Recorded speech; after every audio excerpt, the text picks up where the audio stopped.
ذلك الكتاب لا ريب فيه هدى للمتقين۔ اس کتاب کے اللہ تعالیٰ کی کتاب ہونے میں کوئی شک نہیں، پرہیزگاروں کو راہ دکھانے والی ہے۔ سامعین، اب اس آیت کی تفسیر سماعت کیجیے۔ قرآن مجید بلا شک کلام الہی ہے۔ ابن عباس رضی اللہ عنہما فرماتے ہیں یہاں ذالکا معنی میں ھذا کے ہے۔ مجاہد، عکرمہ، سعید بن جبیر، سدی، مقاتل ابن حیان، زید ابن اسلم اور ابن جریج رحمۃ اللہ علیہم کا بھی یہی قول ہے۔ یہ دونوں لفظ ایک دوسرے کے قائم مقام عربی زبان میں اکثر آتے رہتے ہیں۔ امام بخاری رحمۃ اللہ علیہ نے ابو عبیدہ رحمہ اللہ سے بھی یہی نقل کیا ہے۔ مطلب یہ ہے کہ ذالکا اصل میں ہے تو دور کے اشارے کے لیے، جس کے معنی ہیں وہ، لیکن کبھی نزدیک کے لیے بھی لاتے ہیں، اس وقت اس کے معنی ہوتے ہیں یہ۔ یہاں بھی اسی معنی میں ہے۔ زمخشری کہتے ہیں کہ اس سے اشارہ الف لام میم کی طرف ہے، جیسے اس آیت میں ہے لا فارض ولا بکر عوان بین ذلک، یعنی نہ تو وہ گائے بڑھیا ہے نہ بچی ہے، بلکہ اس کے درمیانی عمر کی جوان ہے۔ اور جگہ فرمایا ذالکم حکم اللہ یحکم بینکم، یہ ہے اللہ کا حکم جو تمہارے درمیان حکم کرتے ہیں۔ اور جگہ فرمایا ذالکم اللہ، یہ ہے اللہ تعالی۔ اور اس کی مثال اور مواقع پہلے گزر چکے، واللہ عالم۔ بعض مفسرین نے کہا ہے کہ اس سے اشارہ ہے قرآن کریم کی طرف، جس کے اتارنے کا وعدہ رسول صلی اللہ علیہ وسلم سے ہوا تھا۔ بعض نے تورات کی طرف، کسی نے انجیل کی طرف بھی اشارہ بتایا ہے، اور اسی طرح کے 10 اقوال ہیں، لیکن ان کو اکثر مفسرین نے ضعیف کہا ہے، واللہ عالم۔ کتاب سے مراد قرآن کریم ہے۔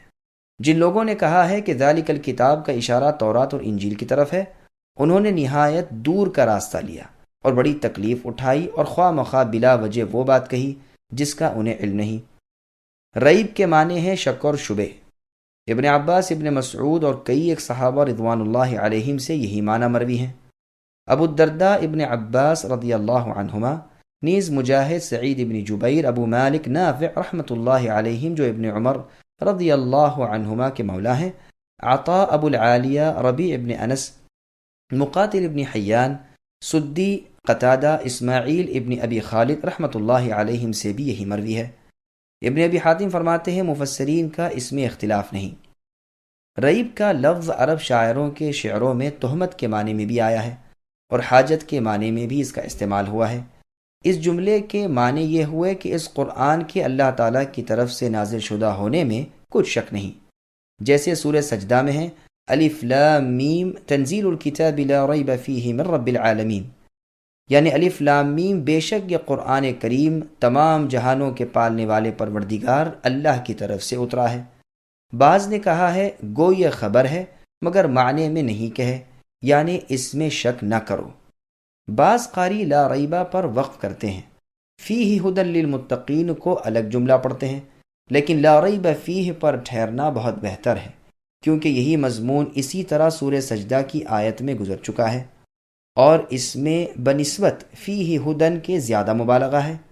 ھدی نحوی اعتبار سے صفت ہو کر مرفوع ہو سکتا ہے، اور حال کی بنا پر منصوب بھی ہو سکتا ہے۔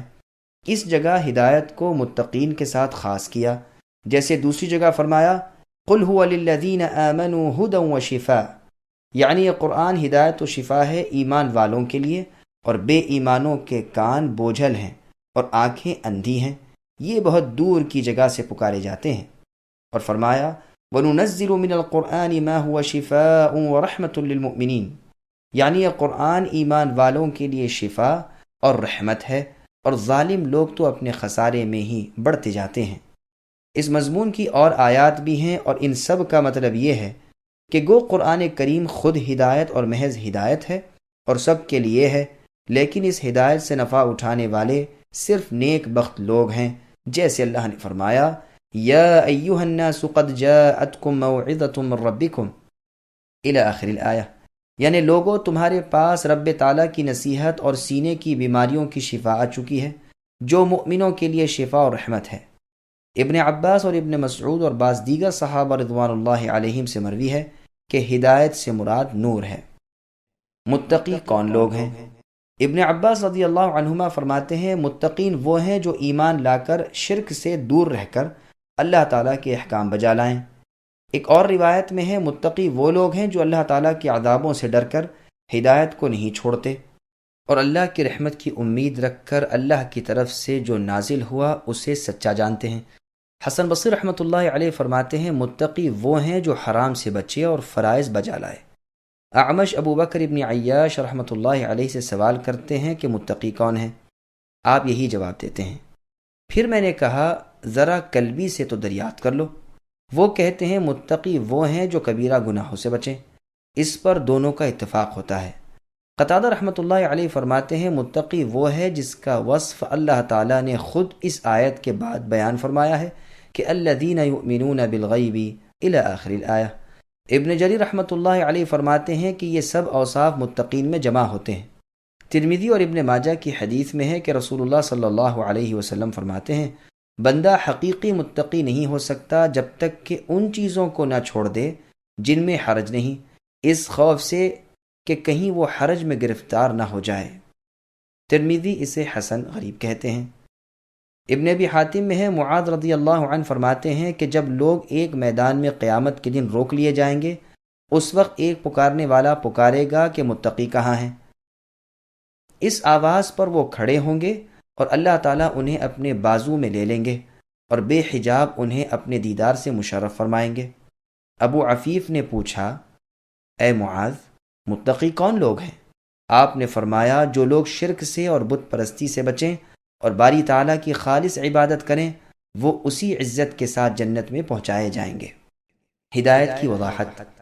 ہدایت کے معنی کبھی تو دل میں ایمان پیوست ہو جانے کے آتے ہیں، اس ہدایت پر تو سوائے رب تعالیٰ کے اور کوئی قدرت نہیں رکھتے۔ فرمان ہے انک لا تہدی من احببت، یعنی اے نبی صلی اللہ علیہ وسلم جسے آپ چاہیں ہدایت نہیں دے سکتے، اور فرماتے ہیں لیس علیک ہداہم، اے نبی آپ پر ان کی ہدایت لازم نہیں، اور فرماتے ہیں من یضلل اللہ فلا ہادی لہ، جسے اللہ تعالیٰ گمراہ کریں اسے کوئی ہدایت پر لانے والا نہیں، اور فرمایا من یہد اللہ فہو المہتدی الی آخر الآیہ، یعنی جسے اللہ تعالیٰ ہدایت دیں وہی ہدایت والا ہے، اور جسے وہ گمراہ کر دیں تو تم ہرگز اے نبی اس کا نہ کوئی ولی پاؤ گے نہ مرشد۔ اس قسم کی اور آیات بھی ہیں۔ اور ہدایت کے معنی کبھی حق کے اور حق کو واضح کر دینے اور حق پر دلالت کرنے اور حق کی طرف راہ دکھانے کے بھی آتے ہیں۔ چنانچہ اللہ تعالیٰ فرماتے ہیں وَإِنَّكَ لَتَهْدِي إِلَى صِرَاطٍ مُسْتَقِيمٍ، یعنی آپ یقیناً اے نبی سیدھی راہ کی راہبری کرتے ہیں، اور فرمایا انما انت منذر ولکل قوم ہاد، یعنی آپ اے نبی آپ تو صرف ڈرانے والے ہیں اور ہر قوم کے لیے ہادی ہے۔ اور جگہ فرمان ہے وَأَمَّا ثَمُودُ فَهَدَيْنَاهُمْ، یعنی ہم نے سمود کو ہدایت دکھائی لیکن انہوں نے اندھے پن کو ہدایت پر پسند کر لیا، اور فرماتے ہیں وَهَدَيْنَاهُ النَّجْدَيْنِ، اور ہم نے انسان کو دونوں راہیں دکھائیں یعنی بھلائی اور برائی کی۔ تقوی کا اصل معنی بری چیزوں سے بچ رہنے کے ہیں، اصل میں یہ وقوہ ہے، وقایہ سے ماخوذ ہے، نابغہ وغیرہ کے اشعار میں بھی آیا ہے۔ ابی بن کعب رضی اللہ عنہ سے عمر رضی اللہ عنہ نے پوچھا کہ تقوی کیا ہے؟ انہوں نے کہا کبھی کانٹوں دار راستے میں چلے ہو، جیسے وہاں کپڑوں کو اور جسم کو بچاتے ہو، ایسے ہی گناہوں سے بال بال بچنے کا نام تقوی ہے۔ ابن المعتز شاعر کا قول ہے خل الذنوب صغيرها وكبيرها ذاك التقى واصنع كماش فوق أرض الشوك يحذر ما يرى لا تحقرن صغيرة إن الجبال من الحصى، یعنی چھوٹے اور بڑے سب گناہوں کو چھوڑ دو، یہی تقوی ہے۔ ایسے رہو جیسے کانٹوں والی راہ پر چلنے والا انسان، چھوٹے گناہ کو بھی ہلکا نہ جانو، دیکھو پہاڑ کنکروں سے ہی بن جاتے ہیں۔ اور ایک روز ابو الدرداء رضی اللہ عنہ نے اشعار پڑھے یرید المرء ان یؤتى مناہ ویأبى اللہ الا ما ارادا یقول المرء فائدتی ومالی وتقوى اللہ افضل ما استفادا، یعنی انسان اپنی تمناؤں کے پورا ہونے کا خواہاں ہوتا ہے اور رب تعالیٰ کے ارادوں پر نگاہ نہیں رکھتا، حالانکہ ہونا وہی ہے جو اللہ کا ارادہ ہو۔ وہ اپنے دنیاوی فائدے اور مال کے پیچھے پڑا ہوا ہے، حالانکہ اس کا بہترین فائدہ اور عمدہ مال اللہ کا تقوی ہے۔